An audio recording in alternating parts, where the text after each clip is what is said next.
నిజం గెలవాలనే నేను సైలెంట్గా ఉన్నా. అన్నీ వస్తున్నాయి. మీకు సర్ప్రైజ్ వెయిటింగ్. కొన్నింటి కోసం వెయిట్ చేయండి. అదే ఫెమినిజం. ఫెమినిజం అంటే ఏమనుకుంటున్నారు మరి? నేను కూడా ఫెమినిస్ట్నే. నా కుటుంబానికి వ్యతిరేకంగా ఎలా మాట్లాడతాను? 14 ఏళ్ళు మాట్లాడలేదు, భరించాను.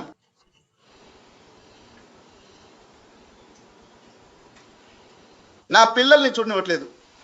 నా లైఫ్లో హ్యాపీయెస్ట్ డే అని నేను ట్వీట్ చేశాను. నేను కలిసి టిక్ టిక్ టిక్ సినిమా చేస్తున్నప్పుడు నా పిల్లల్ని నేనలా వదులుకుంటానండి?